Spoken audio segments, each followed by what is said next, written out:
बिस्मिल्लाहिर्रहमानिर्रहीम। अस्सलाम वालेकुम। कैसे हैं सब? उम्मीद करता हूँ सब खैरियत से होंगे। लास्ट टाइम हमने सेट का चैप्टर स्टार्ट किया था जो कि सेकंड चैप्टर है, उसमें हम कुछ टाइप्स हमने डिस्कस की थी।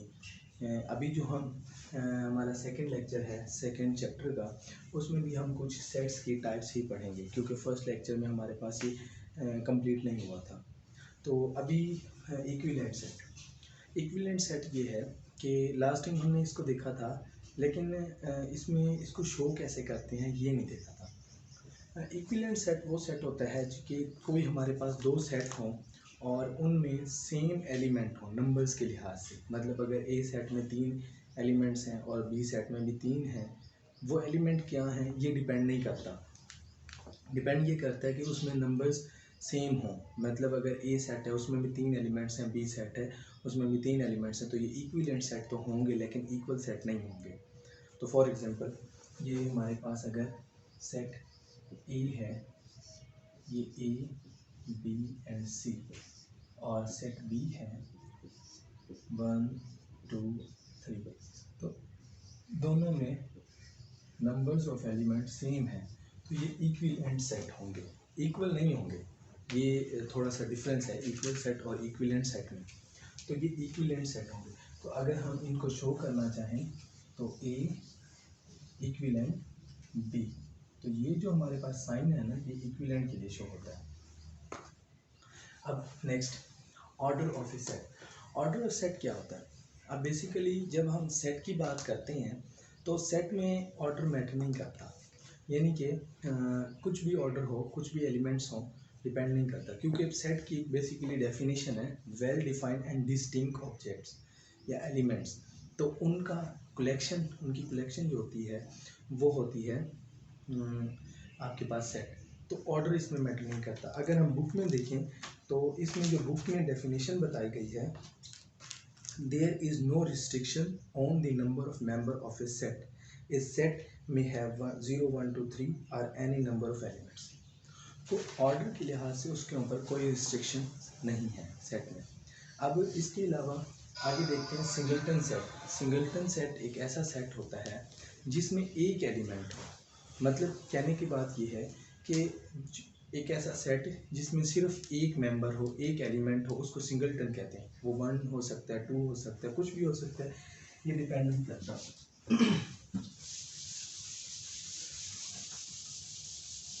अब यहाँ पे जो बुक में डेफिनेशन दी गई है सिंगलटन सेट की, set having only one element is called a singleton set. Single and a set no element. अब ये आगे नल या एम्प्टी की तरफ आ जाता है। फॉर एग्जांपल अगर आपके पास ए इज इक्वल्स टू है CHAIR चेयर, तो इसमें एक एलिमेंट है। ऐसा भी हो सकता है B इज इक्वल्स टू 1, ये भी सिंगलटन सेट है, यानी कि कुछ भी। अब हम इस चेयर को स्पेलिंग के लिहाज से नहीं देखेंगे कि 1 2 3 4 5 एलिमेंट है, नहीं, इसमें सिर्फ एक ही एलिमेंट है, तो ये सिंगलटन सेट है। सिंगलटन मतलब एक एलिमेंट वाला सेट। अब एक ऐसा सेट उससे नेक्स्ट जो है हमारे पास वो है एम्प्टी या नल सेट। एक ऐसा सेट जिसके अंदर कोई एलिमेंट हो ही ना, तो वो एम्प्टी सेट होता है। अब देखें, अब एक बात हमारे जहन में आती है कि जिसमें कोई एलिमेंट है ही नहीं तो वो सेट कैसे हो सकता है?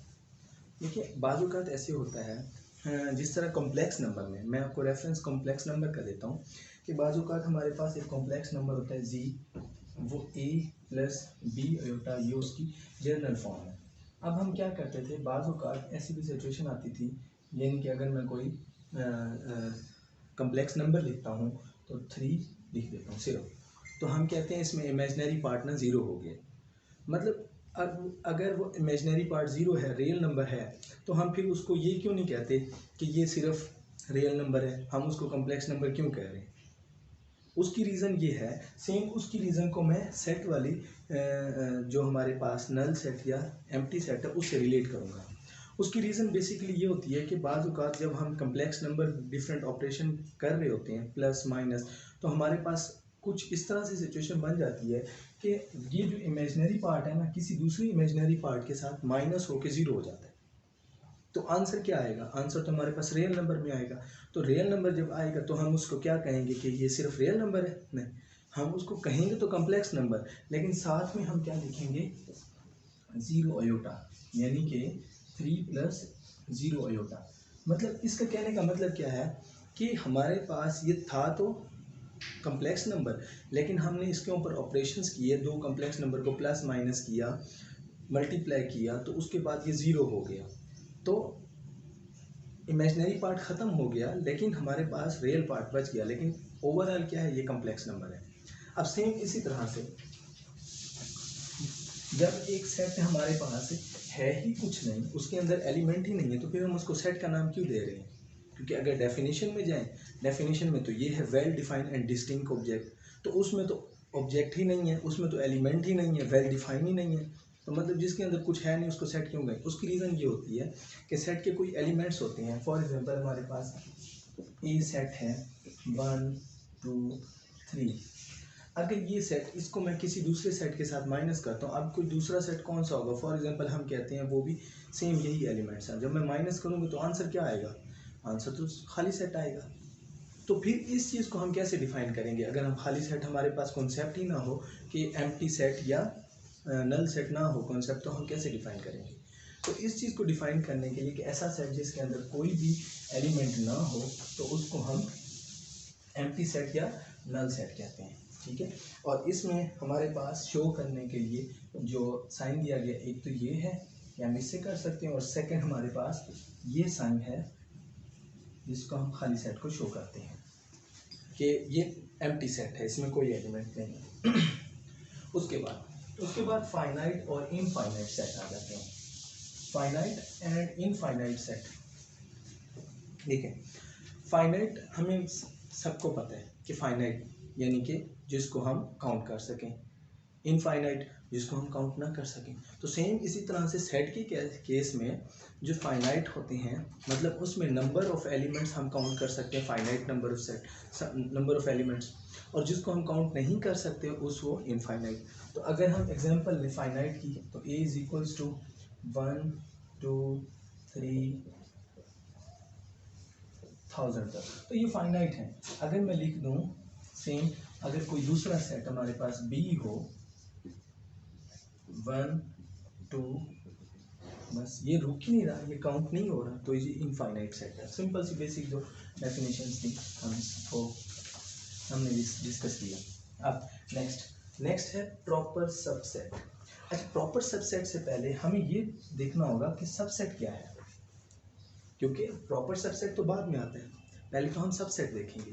अब सबसेट की अगर बेसिक डेफिनेशन देखें तो ये पेज नंबर आई थिंक 32 पर है, जो कि सबसेट की डेफिनेशन है।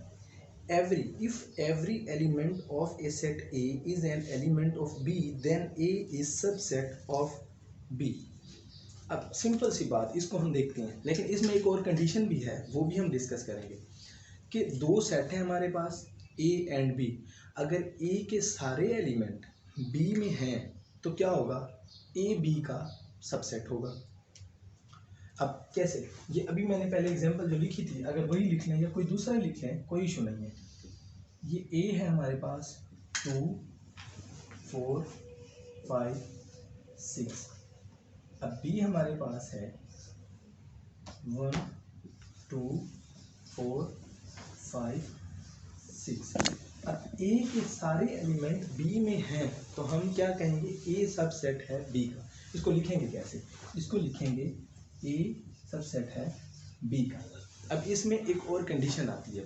अब देखें, एक एलिमेंट मैंने क्या कर दिया? एक्स्ट्रा लिख दिया। अब इन केस वी से, अब दूसरा जो आता है ना वो सुपर सबसेट। सुपर सबसेट ये है कि B is a super set of A, कि अगर B के भी सारे एलिमेंट, यानी कि जो B है सुपर सेट है A का, उसको उसके लिए क्या होगी? उसके लिए ये होगा कि हम उसको रिवर्स डायरेक्शन में लिख देंगे। मतलब कि ये हमारे पास B सुपर सेट है A का, यानी कि अब अभी इसमें एक्स्ट्रा एलिमेंट वाली बात ये नेक्स्ट पे आती है, यानी कि अगर A के सारे एलिमेंट B में हैं और B के सारे एलिमेंट A में हैं, तो अगर हम पहली कंडीशन के लिहाज से देख रहे हैं तो वो है A सबसेट है B का। और अगर हम उसको रिवर्स में देखें कि बी में जो एलिमेंट है वो क्या सारे ए में हैं, तो वो जो बी होगा वो सुपर सेट होगा ए का। बस ये हमारे पास एक कंडीशन है कि अगर हम दो सेट का इस तरह कंपैरिजन कर रहे हैं तो फर्स्ट सेट जो है ए है वो सबसेट है बी का, तो बी जो होगा उसके भी सारे एलिमेंट देखेंगे तो वो सुपर सेट सबसेट होगा ए का। अब इसके बाद जो एक्स्ट्रा एलिमेंट वाली बात थी, अब प्रॉपर सबसेट, इसकी जो बेसिक डेफिनेशन है, if A is subset of B, वही कंडीशन, ए सबसेट है बी का, ये तो बात कंफर्म है, and B contains at least one element which is an element of A. अब जो मैंने वन लिखा था ये, इसको दोबारा लिख देते हैं कि बी के अंदर कोई कम से कम एक एलिमेंट है जो कि ए में नहीं है। दोबारा कि ए के तो सारे एलिमेंट बी में हैं, लेकिन बी के अंदर एक एक्स्ट्रा एलिमेंट एक ऐसा है जो कि ए में नहीं है, तो हम उसको क्या कहेंगे, then A is said to be proper subset of B, कि ए प्रॉपर सबसेट है बी का, क्योंकि एक्स्ट्रा एलिमेंट तो बी में है। ठीक है, इन सच केस अब इसको हम किस तरह से लिखते हैं, वो लिखते हैं ए इज प्रॉपर सबसेट बी, क्योंकि बी में ये एक एलिमेंट ऐसा है जिसके अंदर एक्स्ट्रा एक एलिमेंट है ए से, यानी कि ए के तो सारे एलिमेंट बी में हैं लेकिन कम से कम एक होना चाहिए, ज़्यादा भी हो सकते हैं, कम से कम एक एलिमेंट होना चाहिए। अब दूसरा आ जाता है इम्प्रॉपर। इम्प्रॉपर क्या है? इम्प्रॉपर की अगर हम डेफिनेशन देखें, if A is subset of B, अब प्रॉपर सबसेट, इम्प्रॉपर सबसेट या सुपर सेट, इसमें सबसेट होने की कंडीशन मस्ट है कि सबसेट होंगे तो फिर हम देखेंगे वो प्रॉपर है, इम्प्रॉपर है या क्या है। सबसेट तो मस्ट है, पहले तो हम ये देखेंगे कि सबसेट है या नहीं है। अब improper subset, if A is subset of B, A subset B का है, and a is equals to b, then we say that a is an improper subset of itself। अब वो अपना ही improper subset है। देखिए अब improper subset उसकी condition ये है, मैं b को दोबारा से लिखता हूँ क्योंकि हमने इसके एलिमेंट बिल्कुल सेम करने हैं, 2 4 5 6। अब ए सबसेट बी का है क्योंकि ए के सारे एलिमेंट बी में हैं। अब दूसरी कंडीशन ये है कि हमने ये देखना है कि ए इज इक्वल्स टू बी है, हाँ है। अगर ये सेम है, अब ये इक्विवेलेंट का साइन नहीं है, ये इक्वल का साइन है कि दोनों सेट इक्वल भी हों। अगर वो इक्वल भी हैं तो वो क्या होगा, इटसेल्फ अपना ही इम्प्रॉपर सबसेट होगा। तो इसको भी हम सेम उसी तरह से शो करते हैं जिस तरह से हम प्रॉपर सबसेट को करते हैं। उसके बाद जो हमारे पास लास्ट आ जाता है, सेकंड लास्ट है, वो है पावर सेट। पावर सेट की एक छोटी सी डेफिनेशन है, फिर हम इसकी एग्जांपल करेंगे। एग्जांपल करने से ज़्यादा समझ आती है कि पावर सेट है क्या। बेसिकली पावर सेट एक ऐसा सेट है, इस सेट में contain elements which are set themselves. एक ऐसा सेट जिसके एलिमेंट उसके अपने सेट से ही बिलोंग करते हैं, बस ये सिंपल सी बात। अब इसको करते कैसे? अच्छा, पावर सबसेट को मतलब हमें कैसे पता चलेगा? एलिमेंट की तादाद देखनी है कि एक सेट के अंदर कितने एलिमेंट है टोटल। अगर हमारे पास उसको 2 की पावर में लिखते हैं, यानी कि 2 रेज़ टू पावर n। अगर उसके अंदर 0 एलिमेंट है, 2 raise to power 0 is equals to something raise to power 0, तो 1, उसका पावर सेट 1 आएगा। अगर 2 रेज़ टू पावर 1 है तो 2 आएगा, और अगर 2 रेज़ टू पावर 2 है तो 4 आएगा, और अगर 2 रेज़ टू पावर 3 है तो 8 आएगा। ठीक, इस तरह से हम ये देखेंगे कि किसी भी सेट के अंदर जितने एलिमेंट्स हैं उतने उसके पावर सेट बनेंगे। अब फॉर एग्जांपल अगर हमारे पास एक सेट है ए, तो उसके अगर एलिमेंट है 1 एंड 2, तो अगर मैं इसके पावर सेट लिखूं तो पहला तो हमारे पास आ जाएगा 5, खाली सेट। ठीक है, और इसी तरह से उसके बाद 1, उसके बाद 2, और उसके बाद 1 2, तो मैंने उसको ये पावर सेट लिख दिया। अब अगर 2 है, 2 raise to power 2 is equal to 4, तो 1 2 3 4, यानी कि ये 3 2 1, तो ये हमारे पास 4 बने। यानी कि पावर सेट में हम क्या करते हैं, ऐसे सेट का हम एक सेट बनाते हैं जिसके एलिमेंट जो होते हैं वो अपने ही सेट में से होते हैं, तो ये पावर सेट होता है। अब इसके बाद यूनिवर्सल सेट, अगर हम इसकी एक और एग्जांपल भी कर लेते हैं पावर सेट की। अगर इसमें 3 एलिमेंट हों 1 2 3, तो इसके पावर सेट अगर मैं जब लिखूंगा तो पहला 5 यानी कि खाली सेट आ जाएगा, फिर 1 आ जाएगा, उसके बाद 2, उसके बाद 3 और उसके बाद 1 2 और उसके बाद आ जाएगा 2 3। पहले 1 1 लिखेंगे, यानी कि पहले एक एक करके सब एलिमेंट लिखेंगे, फिर 2 2 करके लिखेंगे, फिर 3 3 करके लिखेंगे, अगर 4 है तो फिर एंड में 4 लिखेंगे, यानी कि इनका कंपैरिजन बनाना है हमने। और इसमें हमने डेफिनेशन को मस्ट याद रखना है कि वेल डिफाइंड एंड डिस्टिंक्ट, कोई ऐसा सबसेट ना हो, मतलब अगर हमने 1 लिख लिया किसी और जगह पे भी 1 लिख लें, और ऐसा भी नहीं है कहीं पे हमने 1 2 लिख लिया किसी और जगह पे 2 1 लिख लें, नहीं। तो 1 2 3 4 5 6, अब 7 इसका क्या बनेगा, 7 बनेगा 3 1, और ये 7 हो गया। अब ये 8वां इसका क्या बनेगा, 8वां बनेगा 1 2 3, क्योंकि बाकी सारे हो चुके हुए, तो ये इसका बन जाएगा पावर सेट। इसके मैंने लिख दिए, क्योंकि 2⁻3 = 8 होता है, तो 8 ही बनेंगे इसके। अब उसके बाद यूनिवर्सल सेट, यूनिवर्सल सेट ये होता है, अब देखिए इस यहाँ जो बुक में इसकी डेफिनेशन बताई है, किस तरह से एक्सप्लेन किया गया है। यूनिवर्सल सेट एक ऐसा सेट होता है कि जिसमें जो हम अगर फॉर एग्जांपल 2 सेट्स के ऊपर कोई ऑपरेशन कर रहे हैं ए बी, तो ए बी के सारे एलिमेंट यूनिवर्सल सेट में ऑलरेडी होंगे। अब देखें, अब अगर हम इंजीनियरिंग की बात करें, इंजीनियरिंग बेसिकली जो मेन ज़्यादातर पाकिस्तान में करवाई जाती है, इलेक्ट्रिकल, मैकेनिकल, सिविल, इसके अलावा और भी काफ़ी टाइप्स हैं, इलेक्ट्रॉनिक्स है। तो अगर हम ये देखें, ये सब क्या है, ये सब साइंस है, साइंस और मैथमेटिक्स है ना। तो मतलब साइंस और मैथमेटिक्स एक ऐसी फील्ड है जिसके अंदर से ये फील्ड निकल रही हैं, मतलब वो यूनिवर्सल कौन सा हो गया, साइंस मैथमेटिक्स हो गया। अगर हम आईटी सॉफ्टवेयर इसकी बात करते हैं, तो इसका मेन क्या है, कंप्यूटर है, तो कंप्यूटर में से ही सारी ये फील्ड निकल रही हैं। तो यूनिवर्सल सेट भी एक ऐसा सेट होता है कि उसमें से ही सारे सेट निकल रहे होते हैं।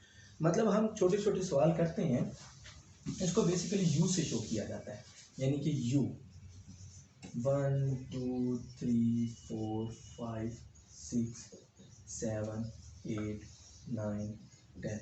अब ये यूनिवर्सल सेट, मैंने इसको कह दिया कि ये यूनिवर्सल सेट है। अब इसमें से अगर फॉर एग्जांपल इसमें ए लिख लूँ मैं, ए = 1 2, तो 1 2 किस में से, यूनिवर्सल में से। बी लिख लूँ मैं 5 6, बी किस में से, यूनिवर्सल में से। तो हम जितने भी सेट पे ऑपरेशन करेंगे, तो यूनिवर्सल सेट ऐसा होगा, उन सब सेट के एलिमेंट यूनिवर्सल सेट में ऑलरेडी होंगे। तो ये कुछ टाइप्स थी। नेक्स्ट हम इसकी कुछ एक्सरसाइज के क्वेश्चंस करेंगे कि इनको हम यूज़ कैसे करते हैं, किस तरह से हम क्योंकि हमने सेट को डिफाइन करने के तरीके भी देखे थे कि किस तरह से सेट को लिख सकते हैं, यानी कि टेबुलर और सेट बिल्डर और दूसरा है। तो इस लिहाज से हम नेक्स्ट लेक्चर में इसके कुछ क्वेश्चंस करेंगे, उसके बाद वेन डायग्राम का टॉपिक है वो हम डिस्कस करेंगे। फर्दर अगर आपको कोई प्रॉब्लम होती है तो आप ज़रूर पूछें। Thank you very much.